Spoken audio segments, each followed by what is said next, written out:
Meghan Markle launched her lifestyle brand, American Riviera Orchard, on Instagram. A name so pretentiously stupid, one wonders whether she just typed fancy name for lifestyle website into ChatGPT. She launched the site alongside a soft glamour video showing her picking flowers and walking around her estate in a big black ball gown, as you do. But since then, nothing. Crickets. Just a few leaks from trademark applications that suggest this is going to be another celebrity wellness site like Gwyneth Paltrow's Goop or Kourtney Kardashian's Poosh. Royal reporter Kinsey Schofield joins me now. Kinsey, what can we expect from American Riviera Orchard? Is it I can't think of a more pretentious name, but are we going to have another Kardashian or Gwyneth Paltrow style lifestyle wellness website? Well, I'd rather compare it to Chrissy Teigen. Remember, they were both on Deal or No Deal together, Oh, no. Oh, and they're both very God. woke characters. No. But I love that you used the word pretentious because that was my first instinct. I mean, this is a woman that wrote Congress. Remember, she wanted, I think it was extended parental leave. She wrote Congress telling them that she ate at the $4.99 salad bar at Sizzler, which completely contradicted the Instagram posts that she had posted years ago about how her dad would take her to all of these upscale Beverly Hills delis after dance class. It always just depends on who she's in front of, the way she talks about her past. But yeah, the American Riviera Orchard, someone compared the name to a senior living facility. She's definitely trying to, I guess, really plant herself in this Santa Barbara community, which is interesting because she's only lived there 4 years. It's like being a duchess for only 19 months and insisting people still refer to you as one. Now to King Charles. He's made his first outing since his cancer diagnosis, appearing at the Easter Sunday service at St George's Chapel in Windsor. He appeared, Kinsey, quite happy. Do we know much about how his treatment is progressing and when he is expected to be back on full-time duties for the Royals?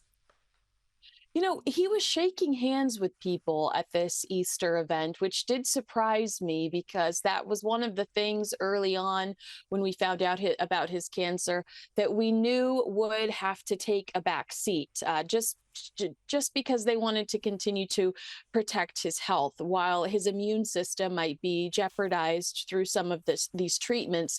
So I think the fact that he was shaking hands is a very good sign if we look at the last few months of his treatments for a mystery cancer. Additionally, when one individual said, "Get well soon," he jokingly replied, "I'm doing my best." So obviously he's in very good spirits.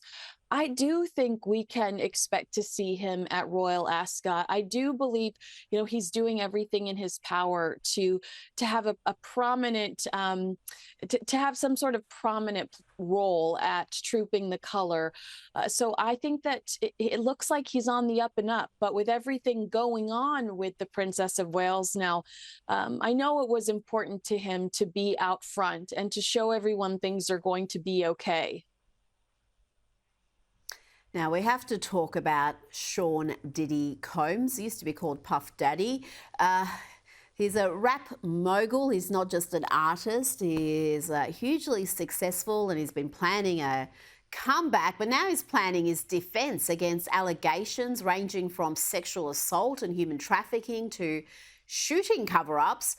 And it seems there's a lot of people coming out of the woodwork now, Kinsey, telling their stories about his behaviour, all of which is he is denying at this point. He hasn't been charged with anything yet, but federal agents are watching him as part of an ongoing investigation into sex trafficking allegations. Some of his associates have fled to the Caribbean. And this is becoming a scandal, Kinsey, that's being compared to those of Harvey Weinstein and Jeffrey Epstein. And R. Kelly, yeah. For instance, Mm. Natanya Rubin, she's one of three people that was hurt in the 1999 club incident. There's a couple of incidents, so let me get my, Yes. years right. Mm. She has bullet fragments inside of her face. And she said that she is willing to allow them to go in there and try to collect those if it could finally get P. Diddy in trouble for this incident that happened in 1999 that he was never charged for. I've been asked about him repeatedly, and I did work with him. I threw a party with him years ago for his Ciroc vodka, and I had no issues with him. Of course, there were cameras following us, so I'm sure that that had a lot to Mm. do with it. But I have been surprised by what I would consider his downfall over the last few weeks. Absolutely. And you mentioned that case in New York and the female victim there. She was shot in the face. She survived and she is willing to have the bullet fragments removed from her face. There's still bullet fragments there. She has always said from day one, she saw who shot her. She has always alleged it was P. Diddy, not the guy who took the blame. But Diddy wasn't charged. He had weapons charges he beat. Someone else served 10 years for that shooting. But yeah, she has never deviated from her story. I'm not saying it's true. I'm just saying she has been steadfast in saying she saw who shot her. And according to her, it was P. Diddy. Yeah, it's an incredible story, and we're going to hear plenty more about it.